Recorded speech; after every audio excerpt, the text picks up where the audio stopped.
The blue-white marble of Earth hung in the darkness, its colonies on Mars and Europa barely visible as tiny lights in the vast emptiness of space. The year was 2157, and humanity had spread throughout their solar system, building and growing with each passing decade. John Carter stood at the viewport of the shuttle, adjusting his formal diplomatic uniform. His heart beat faster as the massive alien ship came into view. The vessel dwarfed anything humans had built, its hull shimmering with strange metals unknown to Earth science. 5 minutes until docking, Ambassador, said the pilot. John nodded. Thank you. He turned to Lisa Nguyen, his chief diplomat. Ready? Lisa smiled, though her eyes showed tension. As ready as anyone can be for humanity's first meeting with an interstellar government. The shuttle docked with a soft thud. John led his team of 5 diplomats through the airlock. They were greeted by beings of different shapes and colors. Some looked almost human. Others were so different that John's mind struggled to make sense of their forms. A tall, blue-skinned alien stepped forward. Welcome to the Galactic Council vessel Harmony. I am Delegate Sirith of the Illyri people. We speak for the 42 species who form our union. John bowed slightly. Ambassador John Carter of United Earth, we are honored by your presence in our system. The aliens led the humans to a large room with a round table. Various beings sat or floated around it. Some breathed through masks, others had skin that shifted colors as they moved. Your rapid development is unusual, said a small, gray alien with large eyes. Most species take twice as long to reach your level of technology. Humans are curious by nature, John replied, and sometimes stubborn. Lisa Nguyen studied the complex seating arrangement and noticed a pattern. She quietly guided John to the seat that showed highest respect according to their formation. The alien delegates exchanged looks of surprise. A tall insect-like being clicked its mandibles. I am Security Chief Cravler of the Vnar. Your species shows unusual adaptability. This can be concerning. John smiled politely. We come in peace, seeking friendship and knowledge. An ancient-looking alien with skin like bark spoke in a deep voice. I am Elder Jovac of the Thavi. We offer humanity protected status, as is custom for young species. We will guard your worlds and guide your development. The room fell silent. The aliens clearly expected grateful acceptance. John looked at Lisa, who gave a tiny nod. We appreciate the generous offer, John said carefully. However, humanity respectfully requests consideration for full membership instead. The room erupted in strange sounds. Alien laughter and shock. Impossible, buzzed Cravler. Your species is barely space-capable by Council standards. Yet you came to us, John pointed out. And we understood you. We adapted to your communication methods, your protocols, your very presence, all within hours of first contact. Lisa stepped forward. We studied your diplomatic signals for days before responding. We learned your basic customs from your first broadcasts. Humans are quick learners. Elder Zovac's eyes narrowed. You decoded our standard greeting protocols without assistance. Yes, Lisa said simply. The elder turned to the others, speaking in a language the translation devices didn't catch. The aliens seemed disturbed yet interested. Finally, Delegate Sirith turned back to the humans. This is unprecedented, but not forbidden. We offer provisional membership status. No species has ever jumped directly to this level before their first century of contact. John smiled. We accept with gratitude. Later, back on the shuttle, Lisa looked worried. They underestimate us. Good, John replied, watching the alien ship through the viewport. They see us as clever children. That gives us time. Time for what? To prepare. John's face grew serious. Did you see how they reacted to our request? There's something they're not telling us about this galaxy, something that makes them nervous about species like ours. The shuttle turned toward Earth, carrying the news that humanity had taken its first steps into a much larger universe. And for the first time, That universe was paying attention. 5 years passed since first contact. Earth had changed. Alien technology appeared in everyday life. Strange visitors walked the streets of major cities. Humans traveled to distant worlds on exchange programs and trade missions. Alan Cruz adjusted his glasses as he stared at the complex equations on the screen. The lab around him buzzed with activity as alien scientists worked alongside humans. They were developing new, faster-than-light communication systems. "You approached this problem strangely," said Grell, a blue-skinned Alari scientist. "Most species follow established methods." Alan smiled. "Humans like to try new angles. Sometimes we find shortcuts." Grell made a musical sound that meant laughter. "This is why the Traxians enjoy your kind so much. They call humans the monkeys who think sideways." Alan didn't mind the nickname. The Traxians, a race of merchant aliens, had become Earth's biggest trading partners. They loved human art, music, and creativity. Across the solar system, humans worked with aliens, learning and adapting. On Mars colony, Karen Miller served as cultural attaché to the alien embassies. She noticed how other species treated humans, with outward respect but hidden doubt. "They think we're clever children," Karen told her colleague as they watched a Vavi delegation tour the colony. "They praise us to our faces but talk differently when alone." Her colleague shrugged. "Let them underestimate us. It's worked in our favor so far." Indeed, humanity had gained a surprising amount of influence in 5 short years. The Council had expected humans to be quiet junior members. Instead, humans asked questions, proposed ideas, and built relationships with many species. The Council required all members to share their diplomatic communications openly. Nothing could be hidden or secret. Humans followed this rule perfectly, broadcasting all official messages for anyone to hear. This perfect compliance made some council members suspicious. Elder Zovak of the Vavi, one of the oldest council members, watched humans with growing interest. "They hide nothing," Zovak said to Security Chief Kravler. "Every human diplomatic message is public, exactly as required." Kravler's insect-like head tilted. "Too perfect. No species adjusts to our ways so completely, so quickly." "Perhaps they truly are as adaptable as they claim," Zovak replied. "Or perhaps they have other methods we do not yet understand." The Vavi requested permission to place monitors at human military bases. Earth agreed without protest, which surprised the Council even more. Admiral Joe Foster walked through the halls of Earth Space Command with 2 Devi observers following. "And this is our Tactical Operations Center," he said, opening the doors to a room filled with screens and busy officers. The Vavi observers recorded everything, watching how humans communicated, how they trained. Human officers spoke clearly into their communication devices, following standard Council protocols for military transparency. "Your cooperation is appreciated," the lead Davi observer said. "Most species consider such monitoring an insult." Foster smiled politely. "We have nothing to hide. We hope our openness builds trust between our peoples." Later that night, after the observers left, Foster met with Earth Command in a secure room. General Laura Beck looked troubled. "How long do we maintain this charade?" she asked. "Every day they watch us, study us." "As long as needed," Foster replied. "Let them see what we want them to see. Let them hear what we want them to hear." Beck nodded slowly. "The training is progressing well. All frontline units now score 90% efficiency in silent operations." "Good," Foster said. "The galaxy thinks humanity is an open book. Let's keep it that way until we need to close it." Across Earth and its colonies, humans continued their lives under the watchful eyes of the Galactic Council. They smiled, they shared, they'd followed all the rules.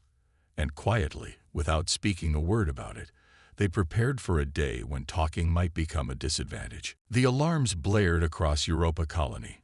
Red lights flashed in every corridor. Men and women ran to emergency shelters as the colony's shields activated. "Azeri ships approaching," announced the colony eye. "This is not a drill." The Azeri were not part of the Galactic Council. They were raiders and pirates who attacked weaker worlds. Now they had set their sights on humanity's ice moon colony and its valuable minerals. In orbit around Earth, Council representatives gathered on their embassy station. Elder Zovak of the Davi watched the emergency broadcasts from Europa with concern. "We should send Council ships," said Delegate Sirith. "The humans cannot possibly defend against an Azeri attack. They are too new to space warfare." Security Chief Kravler clicked his mandibles. "The Azeri have 15 warships. Humans have only 5 vessels in the Jupiter system." A message appeared on their screens. Admiral Diane Washington, commander of Earth's Space Forces, appeared. Her dark skin looked pale under the emergency lights. "Council friends, we appreciate your concern," she said calmly. "Earth forces are responding to the situation. We will handle this matter ourselves." The Council members exchanged worried looks. "Admiral Washington," Elder Zovak said, "the Azeri are dangerous predators with advanced weapons. They have destroyed civilizations older than yours." Washington smiled slightly. "We understand the risk. Please monitor our response if you wish. All channels will remain open as per Council protocols." The connection ended. The Council members turned to their observation screens. 5 human ships moved to intercept the 15 Azeri vessels. The human captains broadcast their tactical communications openly, following Council rules perfectly.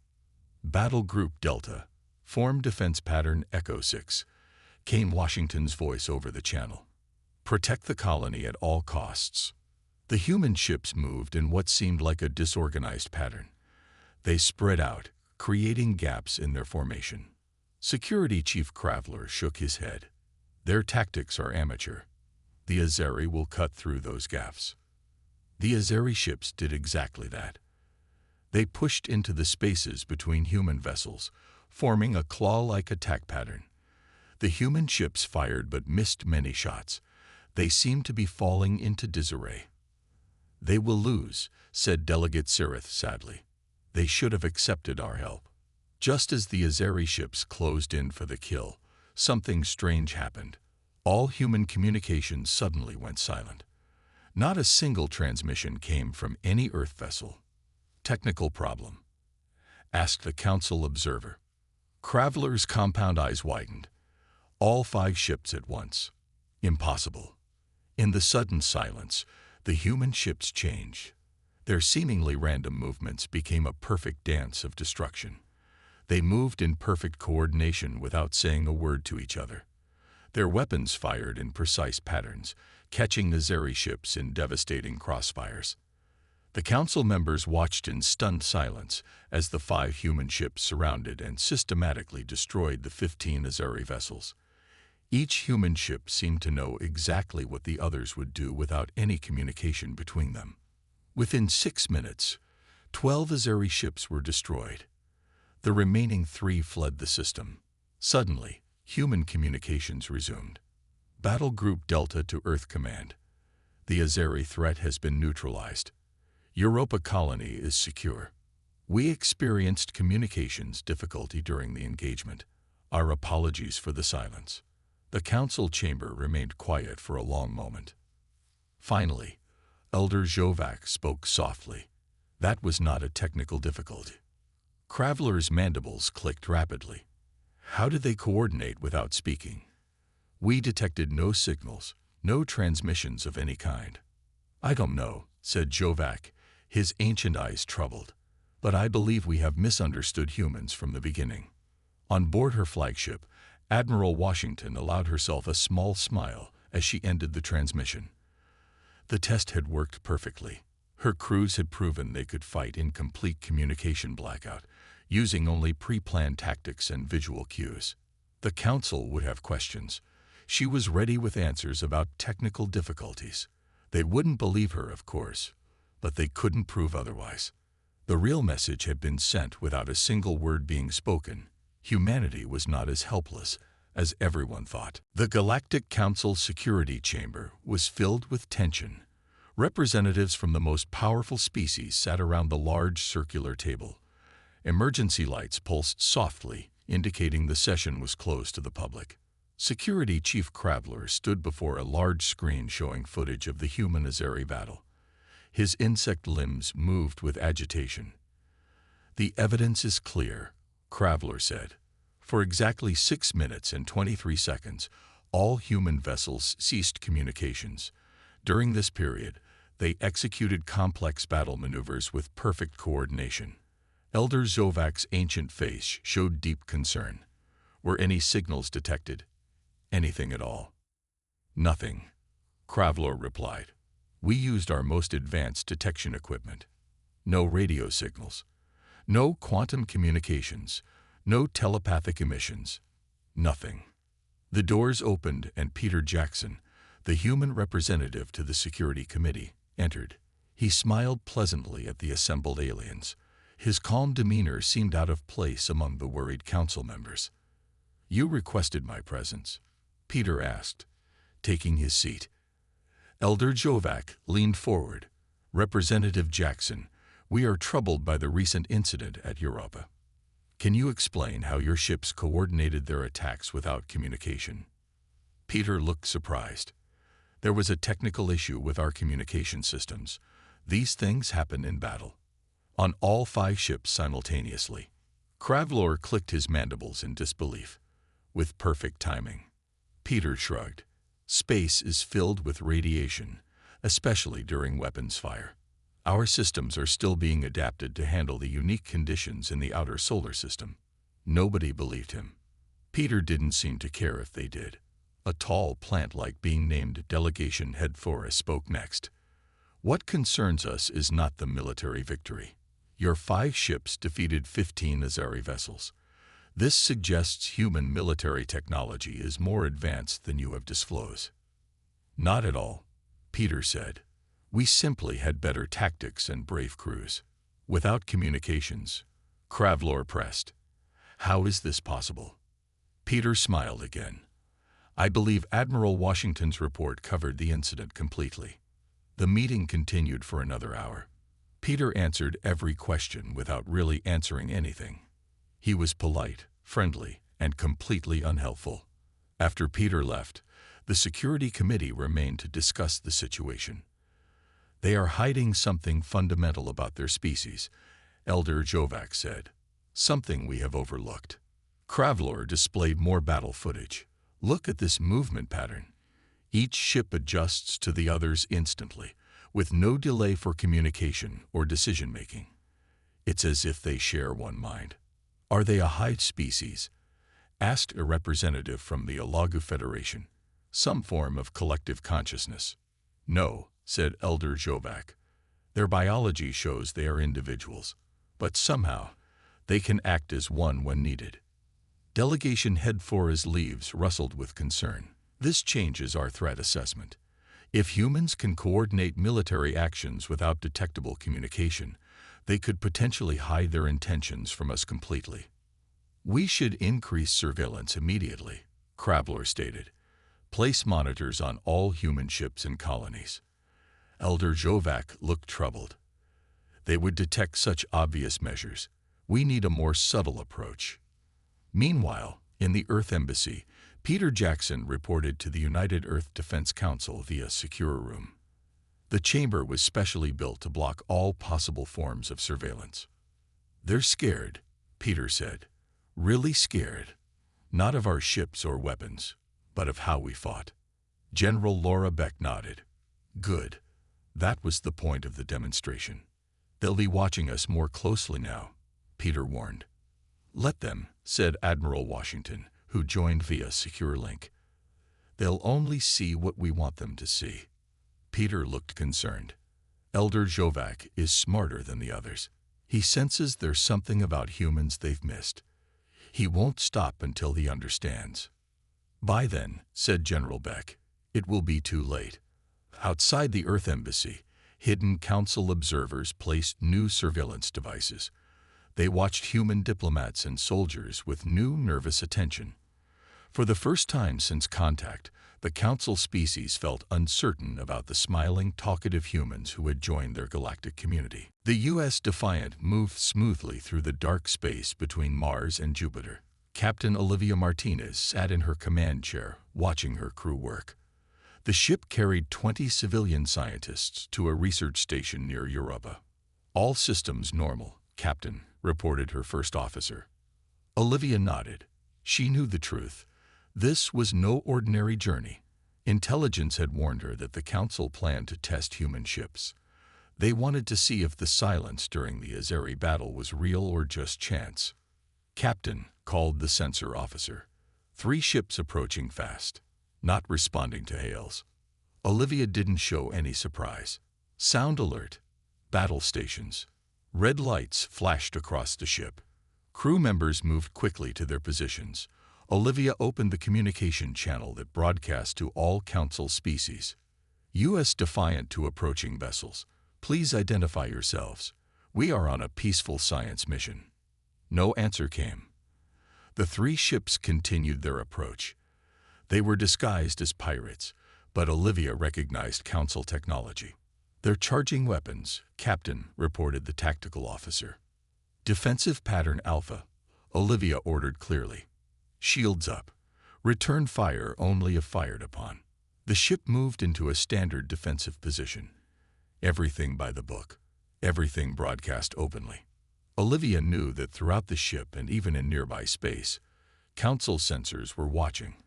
They searched for any hidden signals, any secret communication methods. The pirate ships fired warning shots. The Defiant shook slightly. "Minor damage to shields," reported an officer. "They're herding us toward that asteroid field." Olivia nodded calmly. "Continue broadcast on all channels. Let's show we have nothing to hide." The attacking ships grew bolder. They fired again, this time aiming for the Defiant's engines. Olivia stood up. She looked at her crew. Each person met her eyes briefly. She gave one small nod. That was all. "Communications blackout," she said clearly into the open channel. "Switching to emergency protocols." Then all human transmissions stopped. The Council observers watched in fascination. Their most sensitive equipment detected nothing from the human ship, not a single communication signal of any kind. Yet the Defiant suddenly changed. Its movements became fluid and unpredictable. The crew worked in perfect harmony without speaking. Officers moved around the bridge with precise timing, never getting in each other's way. Olivia made small hand gestures. Crew members responded instantly. When she tapped 3 fingers on her chair, the weapons officer fired at the lead ship's engines. When she looked briefly at the navigation station, the helmsman executed a complex maneuver. The 3 attacking ships tried to coordinate their response, but they needed constant communication to do so. The humans needed none. Within minutes, the Defiant had disabled 2 enemy ships and forced the 3rd to retreat. Not a single word had been spoken, not a single signal sent.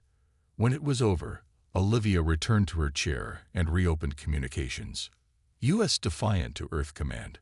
We experienced an attack by unknown vessels. The situation has been resolved with minimal damage. We had to initiate silent protocols during the engagement. Full report to follow." In the Council observation post, the aliens reviewed the data in stunned silence. "Nothing," said the lead technician. "We detected absolutely nothing during their silent period. No radio, no quantum signals, not even basic light flashes or Morse code." Elder Jovac watched the recording of the bridge during the battle. He studied how the humans moved, how Captain Martinez guided her crew with the smallest gestures. "This is not technology," he said slowly. "This is biological. This is how they evolved." The other observers looked confused. Every species in the Council evolved with clear communication as a survival trait. Jovac explained, "We developed calls, signals, telepathy. But humans," he pointed to the screen where Olivia's tiny hand movement had triggered an immediate ship-wide response. "They evolved to communicate without communicating." "That's not possible," said another observer. "Yet we just watched it happen," said Jovac. "And now I understand what truly makes humans dangerous." The Grand Lecture Hall of the Galactic University on Earth was filled with aliens from dozens of species. They had come to hear Frank Howard, a human anthropologist, speak about Earth's evolutionary history. Frank stood on the stage, looking at the curious faces before him. Some had tentacles, others had multiple eyes, and some floated in special atmosphere chambers. He knew that council scientists had suddenly become very interested in human evolution. "Thank you all for coming," Frank began. "Today I'd like to talk about how humans evolved as pack hunters on the African plains." The room grew quiet. Even the council observers in the back leaned forward. Unlike many species who evolved as prey animals or solitary hunters, humans developed in small, tight-knit groups that hunted large, dangerous animals, Frank explained. He showed images of early humans with simple spears surrounding a much larger animal. Our ancestors couldn't outrun their prey. They couldn't overpower it alone. They needed perfect teamwork to survive. Frank clicked to the next image. This created a unique evolutionary pressure. The human groups that could coordinate without making noise were more successful hunters. A Davi scientist raised a hand. "But all intelligent species develop language. How is this different?" "Good question," Frank replied. "Yes, we developed language, but we also kept our nonverbal abilities. Let me demonstrate." Frank invited 3 human students to the stage. "Without speaking, I'll communicate a complex idea to these volunteers." He made a series of subtle movements: a raised eyebrow, a slight head tilt, a small hand gesture. The 3 students immediately moved to different parts of the stage and pantomimed surrounding an invisible animal. The aliens watched in fascination. "What you just saw was what humans call reading the room, or body language," Frank explained. "We communicate through micro-expressions, posture, tiny movements, and shared context." An insectoid alien clicked its mandibles. "But how can such small signals convey complex ideas?" "Because we evolved to notice them," Frank said. "Human brains devote massive resources to facial recognition and social cues. We can detect a muscle movement as small as 0.1 millimeters on another human's face." He showed brain scans on the screen. "These areas light up when humans observe other humans, even when no words are spoken. We're constantly reading each other's intentions." The room was silent as the implications became clear. "Of course," Frank continued casually, "military training enhances these natural abilities. Elite human units can operate in complete communication blackout, coordinating complex maneuvers through pre-arranged signals that are nearly invisible to outside observers."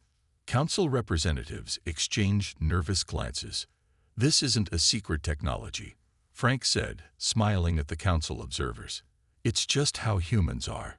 We've written about it in our literature for centuries. We've shown it in our entertainment. It's been there for anyone to see." After the lecture, Elder Jovac met with other council leaders in a secure room. "They weren't hiding this information," Jovac said. "It's been in their public records all along. We simply didn't understand its significance." Security Chief Kravlor paced nervously. "We need to review all human entertainment media. They've been showing us their capabilities openly." A Traxian merchant confirmed this. "Humans have many stories about military units continuing to function when communications fail. We thought they were just fantasies." "This changes everything," said Delegation Head Thora. "All our military doctrine assumes detectable communication. If humans can coordinate complex actions without any signals we can intercept, then we cannot predict their actions," finished Jovac. "And we cannot stop what we cannot predict." At Earth Command, Frank Howard reported to General Beck. "How did it go?" she asked. "They finally understand," Frank said. "I told them exactly what we can do, with evidence from our own evolution." "And their reaction?" Frank smiled.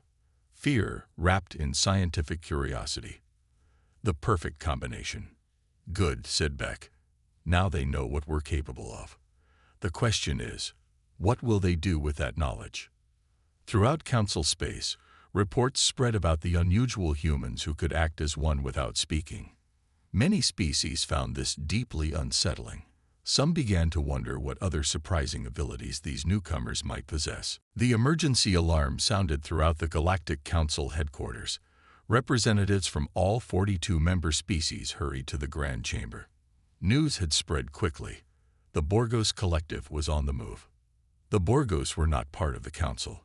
They were a powerful empire of linked species who wanted more territory. For years, they had stayed at the edges of council space.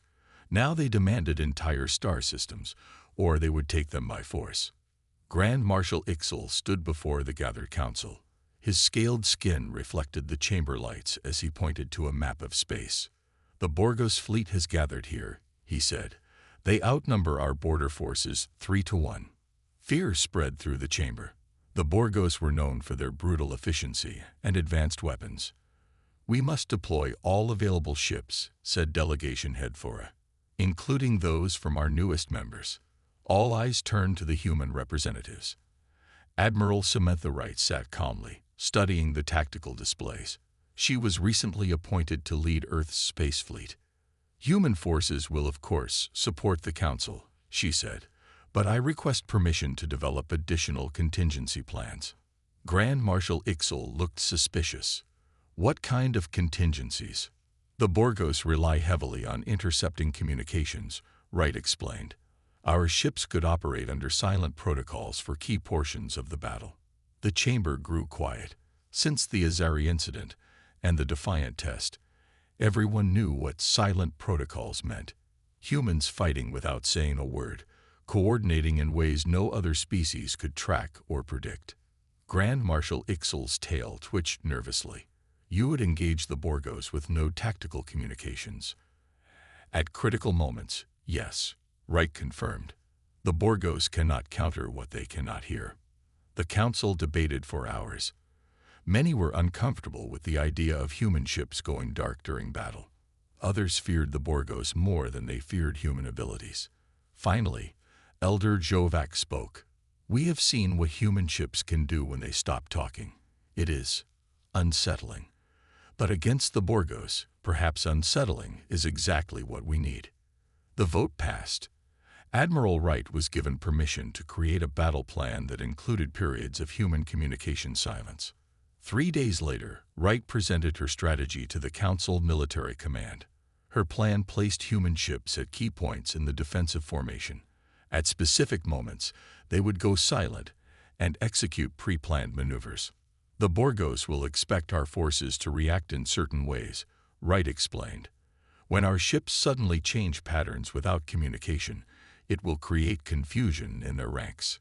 Grand Marshal Ixel studied the plan carefully.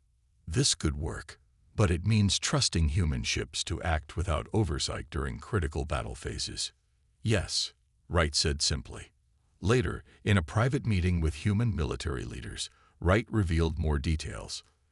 "The Council has approved our silent operations," she told them, "but they don't fully understand what we can do. They think we'll just follow pre-arranged plans when we go dark." General Beck smiled. "But we'll actually be adapting in real time based on the situation." "Exactly," Wright nodded. "Our ship captains are trained to read each other's intentions through movement patterns alone. We'll be coordinating the entire time, just not in ways the Council or Borgos can detect." 2 weeks later, the Borgos issued their final ultimatum. The negotiations had failed. Their massive fleet began moving toward Council space. Grand Marshal Ixel gave the order: "Deploy all defense forces as planned." And he hesitated, looking at Admiral Wright. "Authorize human fleet silent protocols as needed." Wright nodded. "Thank you, Marshal. My ships are ready." As the human fleet moved into position, Wright sent one last open message to all her captains: "Remember your training. Trust your instincts. When the time comes, silence will be our strongest weapon." Across human ships, crews prepared for battle. They knew what was coming: the first full-scale test of humanity's unique abilities against a powerful enemy who had no idea what they were about to face. The vast darkness of space lit up with weapons fire. The Borgos collective attacked with overwhelming force, their ships moving in perfect formation. They outnumbered the Council fleet by hundreds of vessels. In the Council Command Center, Grand Marshal Ixel watched the battle unfold on giant screens. Council ships moved according to standard battle plans, their captains constantly communicating to coordinate their actions. "The Borgos are intercepting our communications," reported a sensor officer. "They're predicting our movements too easily." Ixel nodded grimly. "It is time. Signal Admiral Wright." On her flagship, Admiral Samantha Wright received the message. She took a deep breath and opened the general channel to all human vessels. "All Earth ships, this is Admiral Wright. The Borgos have broken our regular communication codes. Initiate silent protocol." "I say again, initiate silent protocol. Good hunting." With that final message, every human ship in the battle went completely silent. Not a single transmission emerged from any of the 80 human vessels spread throughout the Council fleet. The Council races watched in amazement as the human ships suddenly changed. Their movements, previously predictable and regular, became fluid and unpredictable. They moved as if they shared one mind. A human cruiser would start a maneuver, and ships far across the battlefield would instantly adjust to support it without any detectable coordination. They flowed around each other in complex patterns, somehow never colliding despite their high speed. The Borgos fleet faltered. Their strategy relied on intercepting enemy communications and predicting responses, but the human ships communicated nothing.